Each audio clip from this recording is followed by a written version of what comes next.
estaba nominado a un premio Nobel precisamente por todo lo que había podido desarrollar a nivel de sus investigaciones a partir del ADN, ¿no? Y todo lo que era su teoría.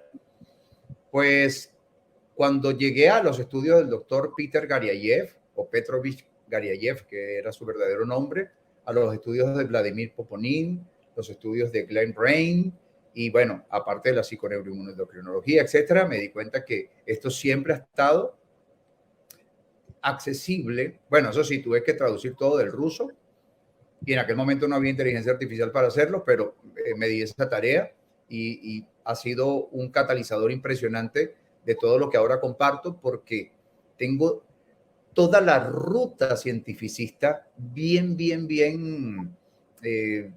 explicada, bien desarrollada, y es lo que yo le comparto a las personas en algunos de los cursos. Claro, o sea que lo bueno es que tú has sabido conjugar, amalgamar la parte científica con obviamente la parte espiritual y de energética, vibracional, que es precisamente lo que se hacía antes. Esas culturas que desaparecieron, civilizaciones y culturas que desaparecieron, ya yo lo he explicado, cada 25.500 años hay un ciclo donde las civilizaciones suben, bajan. Sabemos muy bien de los sumerios, sabemos muy bien de ya más recientes, si podemos hablar también de los mayas, ¿no? Y tantas civilizaciones que ya también se han comprobado, porque hasta los griegos hablaban de la Atlántida, de Lemuria. Todos ellos hasta manejaban los cristales, imagínate tú, los cristales que todavía tenemos en la Tierra, pero esa información solo hoy en día la comparten las élites globales, las mafias mundiales que han secuestrado a la humanidad, a la raza humana, y no los pendejos, para hablar en criollo. Porque fíjate cómo sabemos que el cáncer no solo se puede curar como tú te lo curaste, ¿verdad? Sino que hay muchísimas plantas en el planeta Tierra que no solo curan el cáncer, curan cualquier tipo de dolencia física, porque la Pachamama y nosotros estamos conectados. El universo, nosotros de intermediarios, y la Pachamama engloba todo. Pero estos son temas un poco más profundos. Fíjate, mi estimado y querido Tito Figueroa, háblame de la neuroplasticidad, porque yo lo que entiendo por neuroplasticidad es la capacidad que tiene el cerebro, bueno, sus neuronas, las dendritas, etcétera, en adaptarse. Por ejemplo, si tú tienes un accidente, hay personas que han perdido parte del cerebro y después de un tiempo el cerebro les está funcionando mejor que cuando lo tenían completo, o personas que empiezan a hacer cosas nuevas, por ejemplo, deportistas o científicos o personas que escriben, y después de cierto tiempo le hacen estudios y hay un cambio cerebral. ¿Es eso la neuroplasticidad? ¿A qué te refieres tú? Sí, es exactamente eso, pero tal cual como lo has dicho, hay muchos intereses de por medio y hay una élite que no permite que esta información se divulgue como debería hacerse. Es decir, no se toma en cuenta en ningún momento la plasticidad neuronal o neuroplasticidad como habilidad adquirida. Si tú lo acabas de decir, Roberto, si una persona está realizando un aprendizaje, y ahora voy a hacer una pequeña explicación simbólica de esto, ¿no? Para que se entienda mejor, para que se ilustre más eficazmente. Pero si una persona está realizando un aprendizaje, por ejemplo, conducir, no sabía manejar y lo está aprendiendo, llega un momento que ya lo ha aprendido. Bueno, eso se está refrendando mediante circuitos neuronales en su cerebro. Esa información, mientras esté allí, exactamente, gracias por ese apoyo, esa imagen es perfecta. Ahí podemos ver neuronas, que son las más redonditas, ¿verdad? Podemos ver que hay una interconexión entre sus patitas y extensiones. Estas extensiones se llaman dendritas, hay unas que son un poco más gruesas, que son los axones, y estas dendritas permiten que muchas neuronas se circuiten, se interconecten entre sí, y entre estas patitas, entre estas prolongaciones, exista una intercomunicación bioelectroquímica. Todo lo que es una habilidad adquirida, un aprendizaje, una información, un concepto, un criterio, lo que sea, todo, absolutamente todo se refrenda en nuestro cerebro mediante este tipo de circuitos. Esto es prácticamente como decir, Roberto, que somos ingenieros informáticos nuestro computador biológico es el cerebro y crear un circuito cerebral a voluntad, a propósito, con un fin determinado, es como crear un software en este maravilloso y excelso computador biológico magnánimo llamado cerebro. Eso es algo que está a nuestra disposición. Pero la información que se divulga a partir de la neuroplasticidad no te la llevan por ese lado. Es así, pero no te la orientan por allí porque le estarían otorgando a la gente intuitivamente el poder. O sea, la persona comprendería que si puedo crear en mi cerebro un circuito neuronal que obedezca una intención dirigida, una intención consciente en virtud de algo que yo quiero, por ejemplo, una curación, una sanación, una rectificación, una modificación, una regulación, pues la persona por lo menos intuitivamente atando cabos diría, bueno, ¿cómo hago entonces cómo puedo circuitar mi cerebro de manera, cómo puedo generar una plasticidad neuronal de manera que se pongan en marcha procesos de sanación de alguna afectación de mi cuerpo, para que esa idea no empiece a pulular en el colectivo de las personas, te dan una información sumamente sesgada, como que, bueno, no hay estudios concluyentes, no hay estudios definitivos, porque todavía no hay pruebas definitivas y tal, y con eso van jugando y tampoco te hablan, como decía hace un ratito, de la plasticidad neuronal como habilidad adquirida.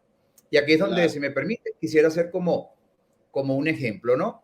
O sea, cuando éramos bebés, que no sabíamos caminar, teníamos un impulso por caminar. En los primeros ensayos, que gateábamos, luego nos poníamos de pie y finalmente empezábamos a dar un pasito y otro y tal, en nuestro cerebro estaba esa interconexión, es decir, las neuronas empezaron a conectarse.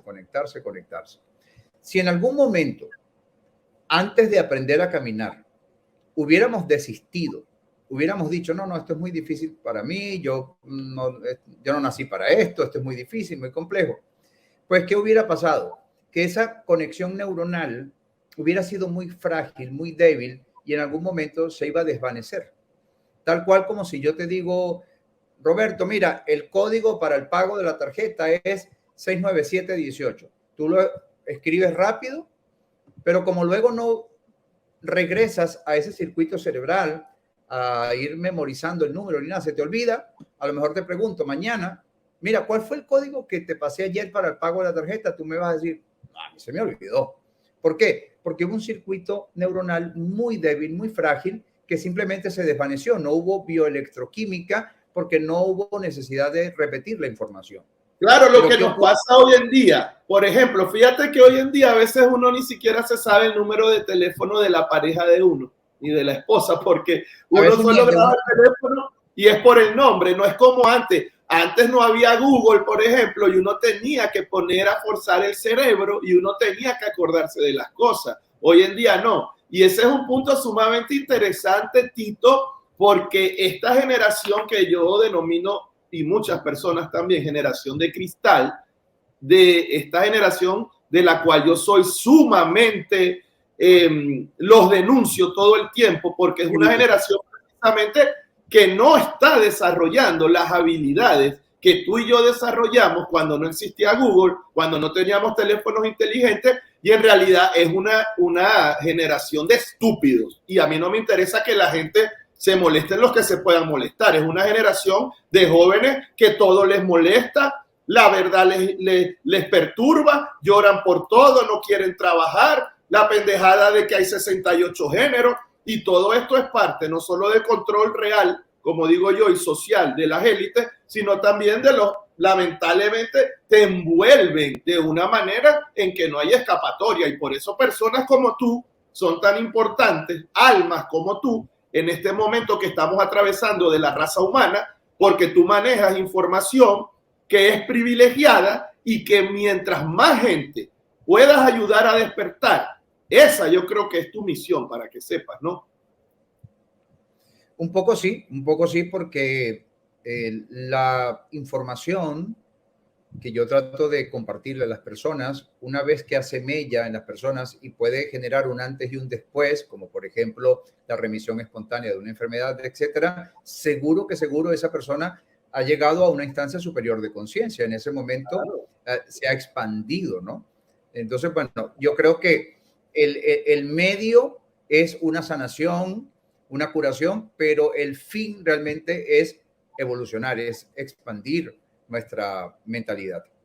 Claro, pero tú sabes que cuando el estudiante está listo, llega el maestro, ¿no? Y eso es lo importante de que la persona sepa manejar sus energías, sus vibraciones, de tratar de meditar, de tratar de comer sano, de tratar de ejercitarse, de tratar de no hacer cosas extrañas. Por ejemplo, antes era muy popular jugar a la Ouija. Solamente la intención de tú poner en la mesa de tu hogar, de tu sacrosanto hogar, un artefacto con el que tú te quieres comunicar con entes de otras dimensiones, ya tú estás ahí abriendo portales, y por eso te lo estoy poniendo de ejemplo, porque la gente muchas veces no entiende el poder de la mente, de las energías, de las vibraciones, de las diferentes dimensiones, y cómo se utiliza para mal también se puede utilizar para bien, como el caso en que tú lo has hecho, ¿no? Entonces yo creo que es importante que la gente entienda eso, Tito, y por eso yo también coloqué esta imagen al inicio. Esto es algo sumamente preponderante. Pide y se te dará, busca y encontrarás. Eso yo creo que cuando la gente lo empieza a digerir y a entender, la vida le cambia, ¿verdad? Claro, solo que no es un proceso como de pronto una persona lo puede interpretar a priori, que es pido y se da y ya. No, es que tienes que entrar en esa frecuencia, y para entrar en esa frecuencia necesitas de ciertas condiciones, pero cuando entras en esa frecuencia, todo lo que resuene en ese rango lo vas a traer, porque estás simplemente en una resonancia. Pero llegar a esa frecuencia muchas veces no es tan mecánico como muchas personas lo suponen. No. Ahora, este tipo de protocolos, por ejemplo, apelando a la plasticidad neuronal, permiten con el tiempo suficiente, sí, conectar con esa frecuencia vibratoria, porque vas creando precisamente los circuitos cerebrales que van a tener una interacción bioquímica, que eso se traduce en vibración. Por eso, cuando estaba en el ejemplo del bebé que está intentando caminar, va a llegar un momento en que va a fortalecer tanto su circuito neuronal en virtud de esa intención de caminar, que lo va a conseguir. En el momento que lo ha conseguido, es decir, que ya el bebé camina, que ya camina sin problemas, es porque en su computador biológico llamado cerebro se ha creado ese software. Y ese software, en términos de neurociencia, se denomina impronta neuronal. Esto significa que las neuronas que han creado ese circuito se han fortalecido tanto que, en virtud de la mielina, que es esa sustancia que recubre a las neuronas y a los nervios, etcétera, se ha prácticamente como endurecido, se podría decir, se ha cristalizado, es una forma metafórica de decirlo, pero lo que quiere indicar es que ese circuito está bastante fuerte.